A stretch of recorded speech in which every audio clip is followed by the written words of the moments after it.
Monseigneur, nous sommes très honorés de vous recevoir ici à Aiguille. Vous nous faites un grand honneur. C'est la raison pour laquelle nous avons réservé la salle de cette modeste demeure, qui est la salle d'honneur de la mairie d'Aiguille, qui est le château Boyer d'Aiguille. Eh bien, Monseigneur, pardonnez-moi mon retard, mais aujourd'hui est une journée un peu particulière. Vous savez qu'il y avait un vote très important pour désigner un candidat à l'élection présidentielle de l'année prochaine. Et puis après, il y avait également le spectacle de danse à Duby, une association que nous abritons ici dans notre mairie depuis plus de 20 ans. Donc tout ça pour vous dire, pardonnez mon retard. Dans tous les cas, je le dis à nouveau, vous êtes le bienvenu ici. Notre prêtre vous a aussi accueillis. Tous ces gens sont venus pour vous. Croyez-moi que nous sommes flattés de votre venue et de votre visite. Merci beaucoup. Merci. C'est à moi de vous saluer, monsieur le maire, tout d'abord pour cette charmante ville dont vous présidez et qui vous a redonné la confiance 4 fois. Quand même, vous êtes vraiment populaire et vous avez la confiance de ses citoyens. Il me parle de vous comme un symbole d'unité et d'amour qui veille vraiment sur cette ville. Il est un bon papa. Il est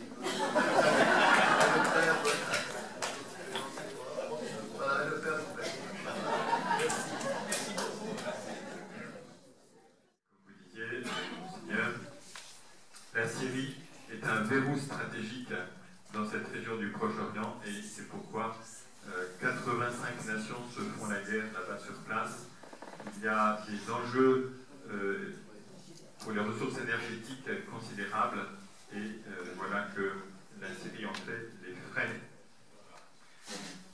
Merci d'être là. Donc nous continuons cet entretien avec vos questions. Alors après il y aura, je remercie Jeannette qui a bien préparé toutes les choses, il y aura quelque chose à boire et à grignoter pour la fin de cet entretien. J'ai déposé 2 petites bannettes si vous voulez soutenir la mission de notre ami Monseigneur Nassar, là-bas pour les chrétiens, l'église de Damas. Je vous remercie beaucoup. Continuons avec les questions. Donc n'hésitez pas à parler bien fort pour pouvoir entretenir et continuer ce débat. Oui, notre père Xavier vient notamment de vous demander de poser quelques questions. Je crois que les questions seraient les bienvenues. Vous savez que ici, la France, c'est une terre judéo-chrétienne. Et donc depuis des millénaires maintenant, notre culture est une culture chrétienne. Et ici particulièrement catholique. Nous sommes très attachés à savoir ce qui se passe en Syrie, car ce sont nos frères, ce sont nos amis, ce sont les gens qui ont la même culture que nous, les chrétiens d'Orient, qui souffrent énormément. C'est la raison pour laquelle nos troupes sont engagées également dans ce combat. Et nous suivons ça tous les jours, à travers les médias et à travers, bien évidemment, les informations que nous recevons de la Syrie. Nous sommes donc très attachés à ce qui se passe et nous en souffrons également énormément. Alors, mesdames et messieurs, je vous en prie, profitez de l'aubaine que nous avons ici à Aiguille. Ils sont des citoyens comme les autres. Et on n'est pas des révolutionnaires, ni des combattants, ni on est des simples citoyens. Donc on respecte les droits publics et l'État aussi respecte les citoyens qui ne débordent pas de leur conduite civique. La guerre dépasse beaucoup cette question-là. Le régime ou pas régime, l'opposition, c'est un peu maintenant une guerre totale qui n'a plus de frontières, qui n'a plus de limites. Et il faut chercher plutôt dans les enjeux économiques et régionaux pour trouver les origines. Pour le moment, on n'est pas éclairé, on ne sait pas ce qui se passe. On sait qu'il y a une violence contre une violence et ce sont la population civile qui paye des frais. Récemment, je vous ai dit, le 6, 7, 8 novembre, nous avons reçu 4 obus sur l'archevêché qui ont démoli beaucoup de choses, qui ont tué un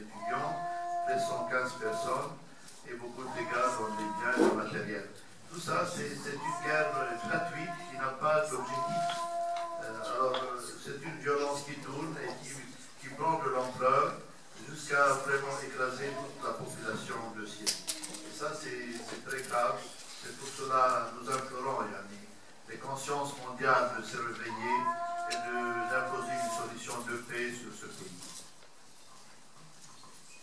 Comment voyez-vous l'avenir? Quelle piste voyez-vous dans l'avenir? Nous, notre souhait, c'est un peu de voir la paix arriver. Mais pour le moment, personne ne demande notre avis.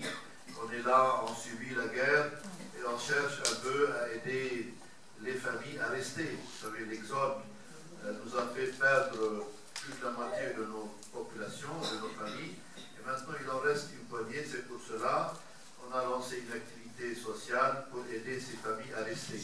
Avec un système de parrainage, on aide un peu ces familles de l'ordre de $20 par mois afin qu'ils restent sur le terrain. Même avec cet argent, on ne peut pas le retenir. À chaque occasion qui s'offre de trouver un visa pour partir, les gens partent.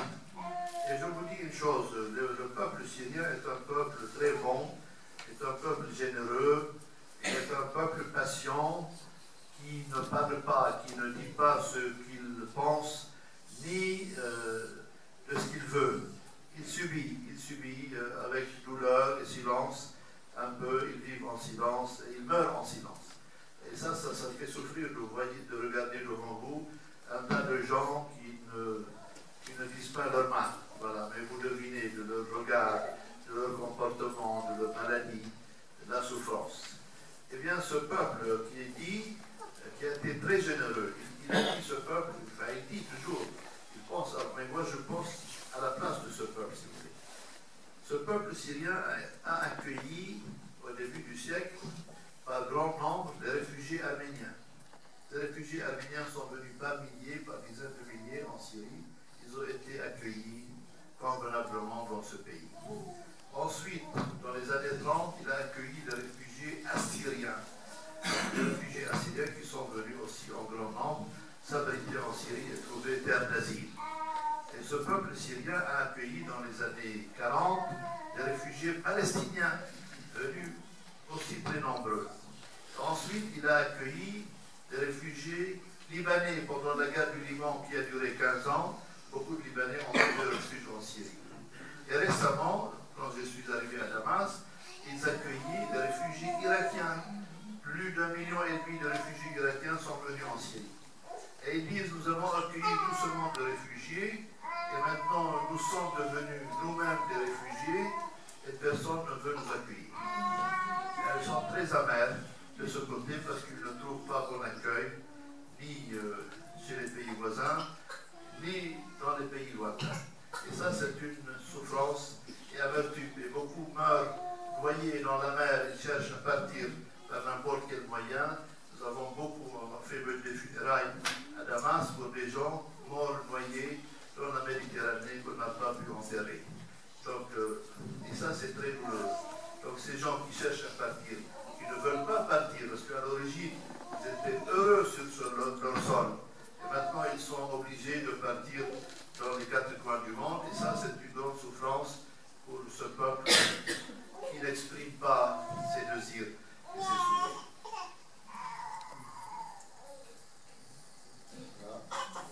Il est difficile de répondre à votre question. Tout d'abord, on ne connaît pas le terrain. On sait qu'il y a des régions contrôlées par les islamistes extrémistes, d'autres régions contrôlées par une opposition modérée. En tout cas, on sait qu'il y a des combats qui se poursuivent.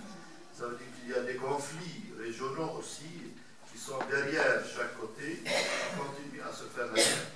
Pour le moment, nous sommes fatigués de cette guerre, qu'elle soit pour le régime ou contre le régime, pour la démocratie, pour les libertés. Tout ça, c'est des valeurs qui sont passées derrière, qu'on a dépassées. La violence de cette guerre ne se justifie pas par ces choses, par ces aspirations et ce changement politique. Donc vraiment, le peuple syrien a besoin de réconciliation. Et il y a beaucoup de travail qui est fait pour créer des réconciliations entre les deux parties qui s'opposent sur le terrain. Et les dernières statistiques signalent 860 réconciliations. Il y a dans 850 communes où il y avait des conflits et des oppositions, ils ont signé des réconciliations, c'est-à-dire les deux parties se sont réconciliées pour le vivre ensemble. C'est un peu ça la mission de l'Église, de plaider et de prêcher pour la réconciliation réconciliation et le pardon pour dépasser un peu les haines qui partagent et qui divisent le pays. Oui, Monseigneur, je voulais vous remercier d'avoir... Maaloula est une ville historique où vivaient des musulmans et des chrétiens qui parlaient encore l'aramien. C'est-à-dire qu'il y a des musulmans qui parlent l'aramien aussi. Ce ne sont pas seulement des chrétiens. C'était la langue du coin, c'est une région isolée du reste du pays. C'est pour cela que la langue ancienne a survécu. Et elle est parlée par les musulmans comme par les chrétiens originaires de cette ville. C'est une petite bourgade qui a subi une violence terrible. Maintenant, il y a un timide retour à ce village avec les prêtres, mais le mouvement encore, la zone est toujours militaire, située dans une région qui reste enflammée en guerre. Pour le moment, Maaloula, certains peuvent aller le jour et pas la nuit. Il faut une autorisation spéciale pour visiter, mais les couvents sont vides. Les religieuses ne sont pas venues, les prêtres non plus. Ils vont célébrer la messe et rentrer à Damas. Donc les gens de Maaloula vivent à Damas, mais beaucoup d'eux ont trouvé la route de l'exode, de l'émigration. J'en ai vu des...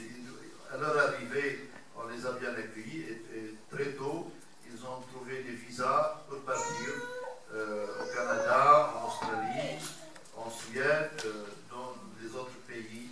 C'est des émigrations sans retour, parce que c'est des gens qui partent après avoir vendu tous leurs biens. Donc ils n'espèrent pas revenir un jour. Et ça, c'est un coup très douloureux. Oui, c'est-à-dire les maristes avaient un collège fameux qui est nationalisé, mais les frères continuent à occuper une partie de la maison en attendant que le jour revienne où ils peuvent reprendre possession de leur collège de récolte. Alep, c'est la ville chrétienne la plus importante du Proche-Orient, parce que c'est Alep qui est le berceau du christianisme oriental. Toutes les réformes monastiques et religieuses, qu'ils soient catholiques ou orthodoxes, font partie d'Alep. Alep était une métropole où le christianisme a des racines très anciennes et très prospères, et tout le monde s'appuyait sur les églises d'Alep. Donc peut-être en nombre, les chrétiens de Damas sont plus nombreux, mais les chrétiens d'Alep sont plus enracinés dans l'histoire et plus instruits, si vous voulez, et plus très forts pour ce qui est des traditions ecclésiastiques et même industrielles aussi, au niveau économique. C'est une ville qui a joué un très grand rôle et maintenant ce rôle est en train de disparaître et d'être détruit. La disparition d'Alep, pour nous, chrétiens d'Orient, c'est une perte qu'on ne peut pas compenser, parce qu'on ne trouvera jamais une société comme Alep, qui était vraie. Vous savez, Alep, pour vous donner un exemple, vous avez vu cette photo où il y a beaucoup d'évêques à Damas. Ben nous, on se retrouve juste dans les fêtes et les grandes cérémonies. Alors à Alep, les évêques se retrouvent chaque semaine dans des réunions de travail. Et en parallèle, les prêtres se retrouvent en réunion hebdomadaire d'organisation et de coordination. C'est une église très développée au niveau de l'organisation. Et non seulement ça, ils font tout le travail pastoral ensemble. Par exemple, les scoutismes. Il y a beaucoup de mouvements de scoutisme et il y a un seul évêque qui gère, qui est aumônier. Pour la famille aussi, il y a un seul évêque qui gère la famille, c'est-à-dire le comité de la famille, la préparation au mariage, etc., et les conférences. Donc, ils ont un système de collaboration et de coordination ecclésiale qui n'existe nulle part. Je ne sais pas si vous avez ce système ici, cette coordination dans les villes de Marseille, par exemple. Vous n'avez pas ça. Alors, Alep est une ville pilote à tous les niveaux, au niveau éducatif, au niveau pastoral, au niveau religieux et au niveau social. L'église d'Alep a constitué une banque, une société de banque, si vous voulez, pour donner des emprunts, des prêts à des jeunes pour se marier et construire des maisons. C'est l'église, voilà, une société qui n'a rien à faire avec l'État, qui donne des prêts pour les jeunes pour qu'ils puissent se marier et s'installer. Par exemple, on n'a pas ça au Liban, ni même à Damas. Ça, c'est Alep, tout ça. C'est un rêve qui est brisé. Il y a une partie de la ville, la partie est, qui est à majorité islamique, où les chrétiens avaient quitté déjà. C'est une partie soumise au bombardement. Le reste de l'Alep, il y a encore un certain nombre de gens qui vivent encore. Vous savez, Alep est une belle ville. Quelqu'un qui a passé sa vie à construire une maison, à avoir un magasin, ne peut pas quitter. Donc c'est des gens qui attendent et qui surveillent et qui gardent leurs biens. Donc il y a une certaine présence qui continue. D'ailleurs, on n'a pas d'accès pour y aller. Je parle ça sur on dit, les évêques qui viennent nous racontent un peu 2 fois par an ce qui se vit là-bas.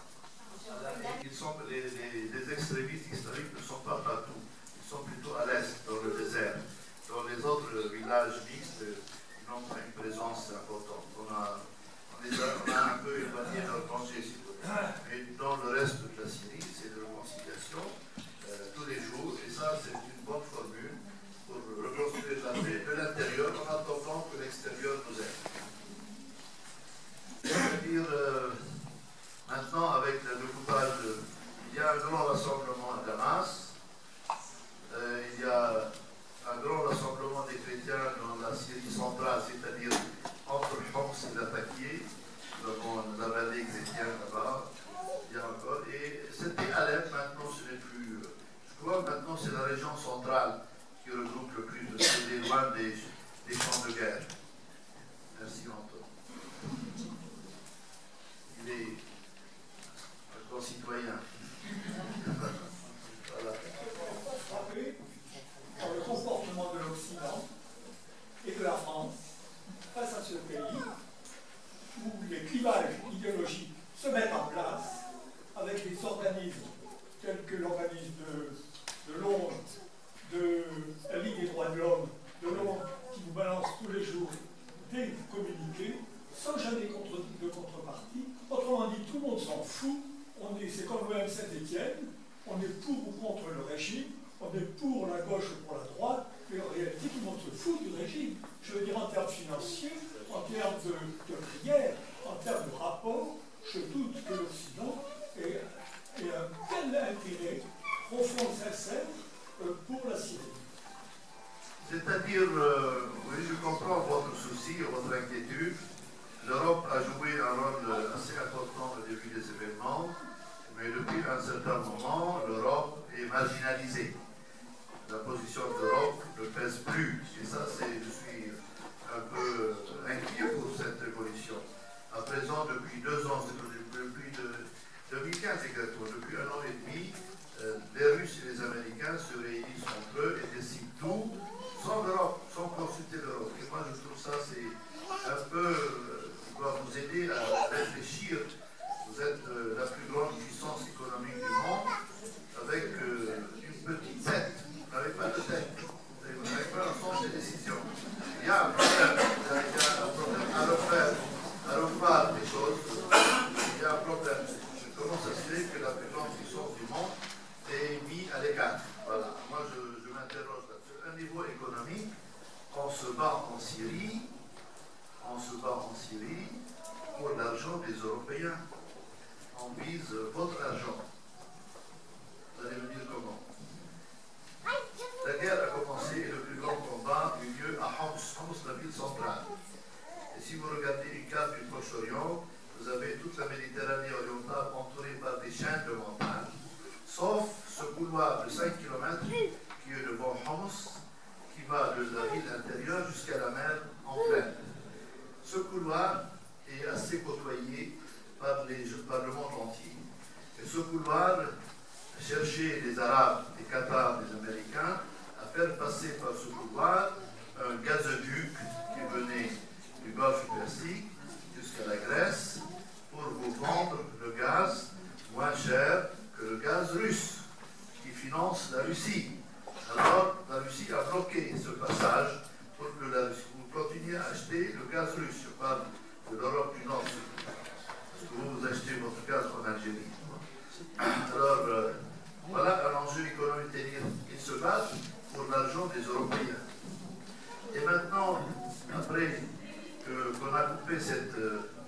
accès vers le gazoduc vers la Méditerranée, la Russie craint le gaz iranien.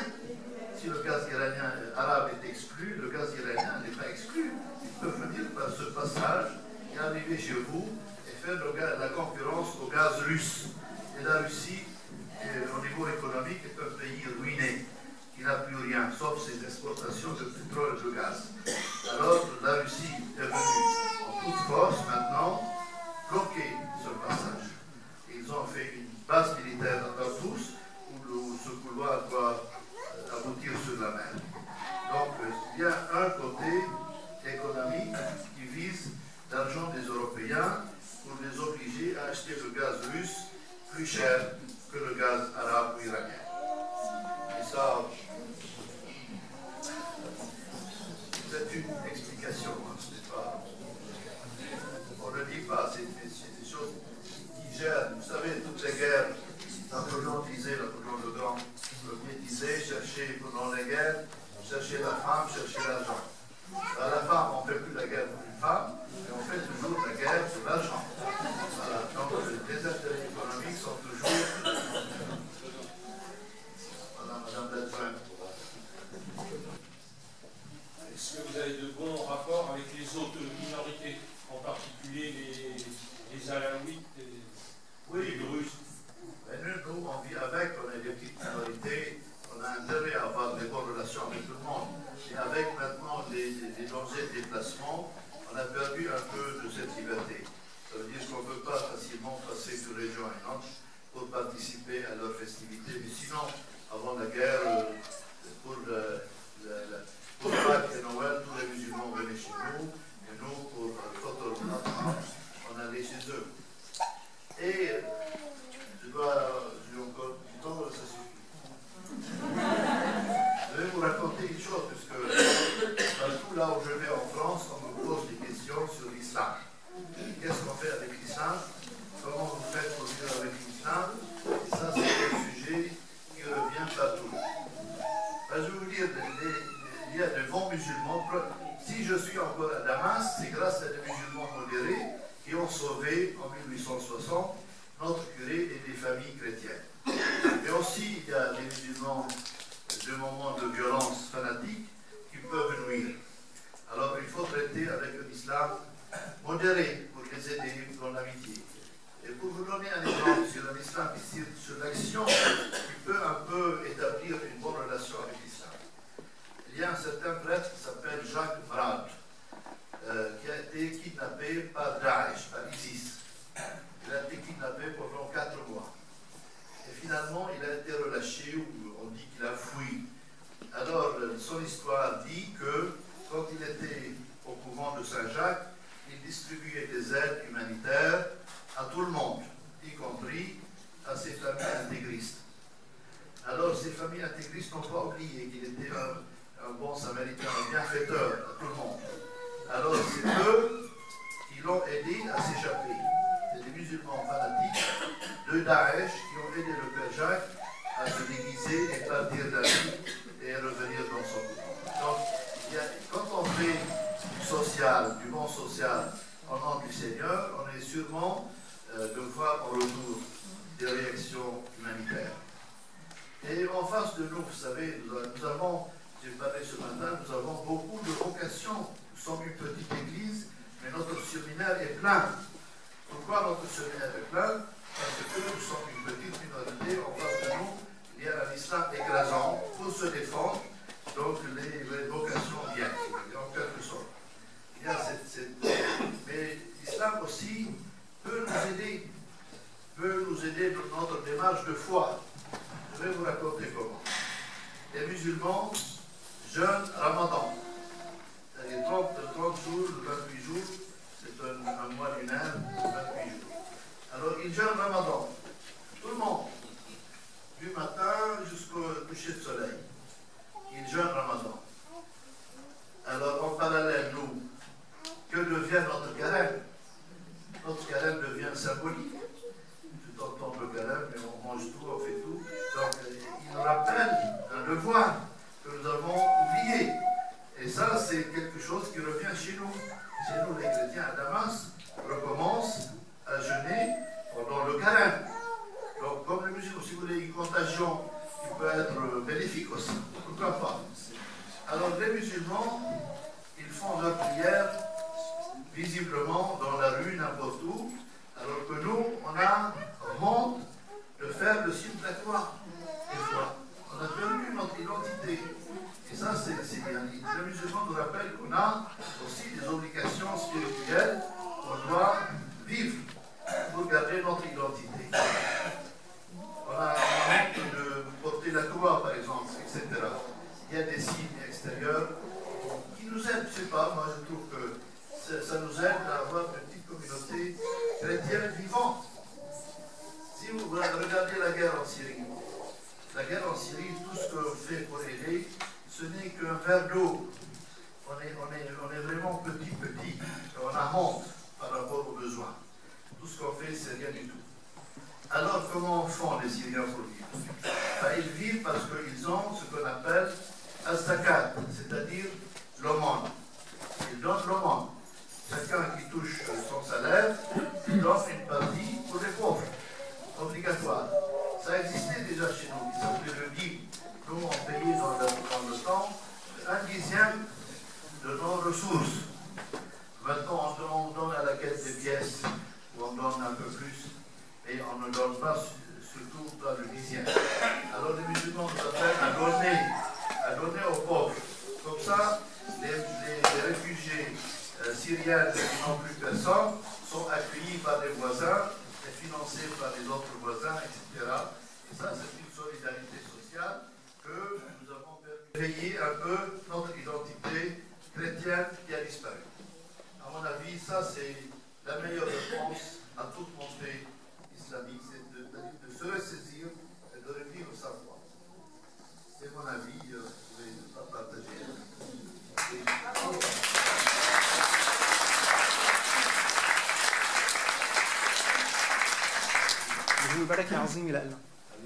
Merci Monseigneur de votre présence, qui est une grande bénédiction de cette terre. Vous avez signalé dans votre présentation que 85 nations qui mènent la guerre en Syrie. C'est malheureux. Je voudrais savoir quel est le rôle des nations, du Vatican auprès des Nations Unies pour trouver une résolution de paix en Syrie. Merci, cher concitoyen. Tortus. Donc, tout d'abord, les Nations Unies, c'est aussi une grande instance de 200 pays qui n'a pas de pouvoir. Ça ressemble un peu à l'Europe, si vous voulez. Il y a beaucoup à pouvoir. Les Nations Unies, c'est des déclarations verbales, c'est tout. C'est le Conseil de sécurité qui décide. Et dans le Conseil de sécurité, il y a 5 pays qui ont le droit de veto, qui bloquent tout. C'est pour cela qu'il est paralysé. Quant au Saint-Siège, le Saint-Siège est quelqu'un qui aime surtout le pape François. On ne peut pas parler de moi seulement. C'est quelqu'un, même Jean-Paul II, il aime beaucoup la Syrie. Et vous savez, la Syrie est un pays biblique. C'est un pays biblique où, je vous dis, le christianisme est né, presque, a commencé à Damas avant Saint-Paul. Et c'est en Syrie que se trouve Césarée de Philippe. Et c'est en Syrie qu'on a vu la première église naître à Antioche. Les chrétiens étaient appelés pour la première fois chrétiens à Antioche. Donc la Syrie est un pays biblique. Et Abraham est venu de Our, traversant la Syrie pour arriver en Terre Sainte. Donc la Syrie est un pays biblique. Et le Vatican aime beaucoup la Syrie. Et le Saint-Père veille beaucoup. Et il fait beaucoup de déclarations presque chaque semaine. Ce pape François, qui n'a jamais été en Syrie, mais qui connaît bien la Syrie. Vous savez pourquoi? Parce qu'il est argentin. En Argentine, il y a une grande colonie syrienne qui a quitté la Syrie suite au génocide de 1860, fin 19e, début 20e. Il y a beaucoup de Syriens catholiques qui sont devenus catholiques là-bas et qui le pape François connaît très bien. Même l'ancien président argentin, Menem est un Syrien d'origine, Beirut, de région de côté de Damas. Donc il connaît bien la Syrie, il aime bien la Syrie, il prêche pour la non-violence. Bien sûr, il ne peut pas soutenir un côté contre un autre. C'est quelqu'un qui prêche la paix. Et vraiment, cette guerre, vous savez, moi je suis libanais, nommé à Damas. j'ai vécu la guerre du Liban. La guerre du Liban s'est arrêtée un jour, en 24 heures. Il y avait des milices très puissantes au Liban qui se battaient, que personne n'espérait réduire au silence. Et puis, d'un jour à l'autre, ces milices ont rendu leurs armes et ils ont signé la paix et la conciliation. Et en Syrie, c'est pareil, à mon avis. La décision qui vient de l'extérieur n'est pas encore mûre et n'est pas encore prête.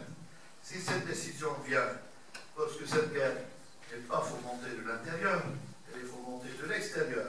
Alors, quand l'extérieur décide de remettre la paix en Syrie, on aura le fait en 24 heures. Vous voyez. Alors, le pape prie et il sait qu'il y a des enjeux politiques, économiques qui sont derrière. C'est pour cela qu'il prêche la paix. Il a dit arrêtez-vous, ça suffit, parce que toutes ces mal et ces destructions n'aboutiront à rien si on continue à se taper là-dessus, se taper les uns sur les autres.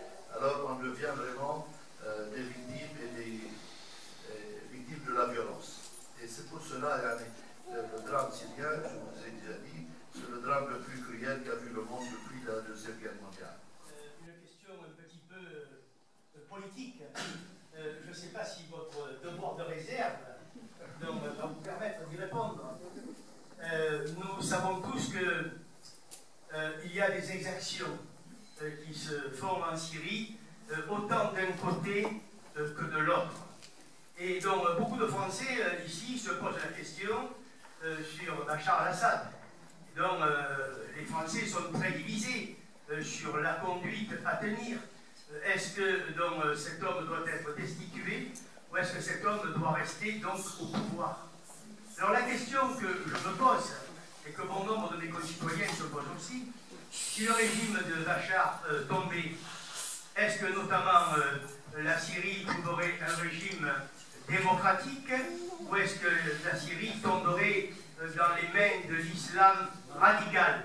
C'est toute ma question, Seigneur. C'est une question difficile. Mais je répondrai, Yannick. Le président Assad est le président sur place.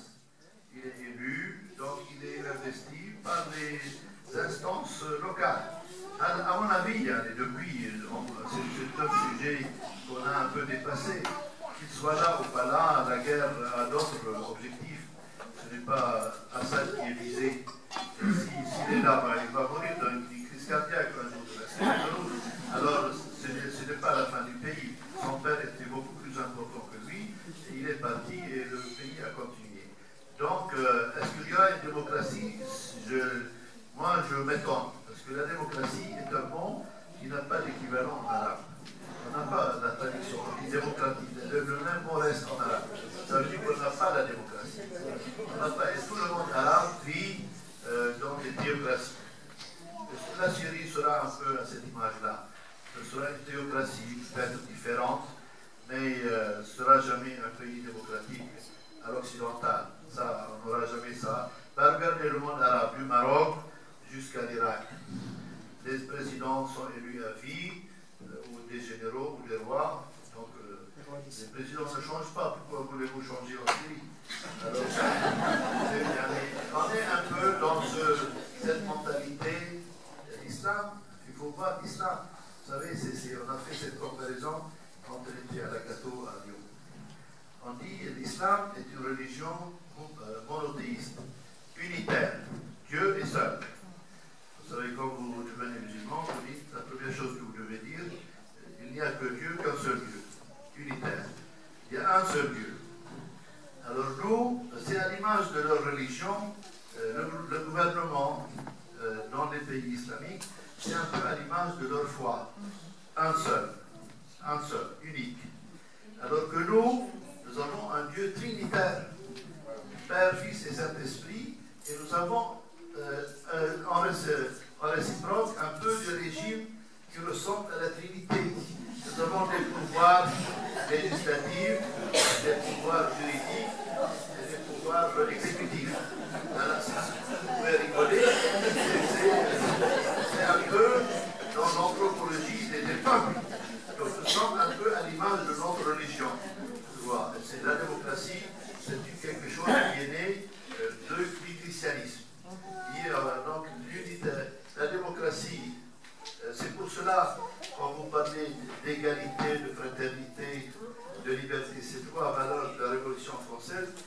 nous ont fait beaucoup de mal en Orient, parce qu'on a cherché à copier, et c'est des choses qui ne passent pas dans l'islam. Il n'y a pas d'égalité dans l'islam, ni de liberté, ni de fraternité, d'accord.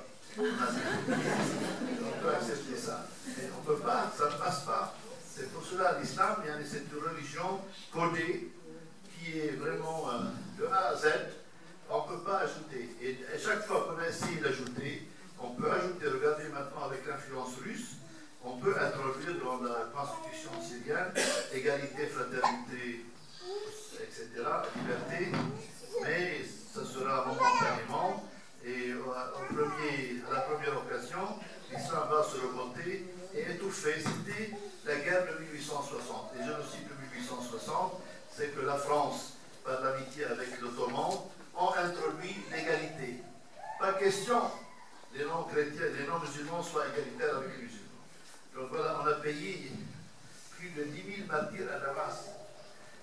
Ce matin, j'ai distribué l'image des martyrs. C'est des gens qui sont morts pour l'égalité. Pour l'égalité, la fraternité, bon, on n'évoque pas tellement. Ils sont morts pour l'égalité. Parce qu'on a cherché à être égaux avec les musulmans. On ne peut pas, dans un pays islamique, être égaux. Ça pouvait blesser, mais bon, c'est une constatation d'un bon serviteur.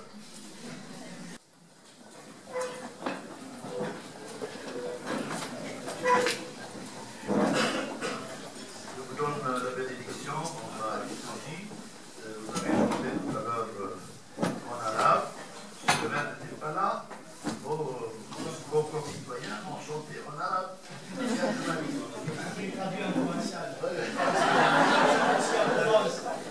Voilà. Nous allons peut-être chanter encore une fois le chant que vous avez appris en arabe, monsieur le maire. Obuki ya Maryam ayatul muna ya ummal mu'azzam kuni ummana salam salam laki ya Maryam salam salam laki ya Maryam barakat Rabbina Yeshua al-Masih tati min as-sama tahal alayya wa alaykum jami'an تغفر ذنوبكم تمحو خطاياكم تشفي مرضاكم وترح نفوس موتاكم وتدون أسماءكم في سفر ملكوته السماوي والله ينقذنا وإياكم من الخزي والخجل يوم الدين العالي المستقيم الآب والابن والروح القدس له المجد إلى الأبد.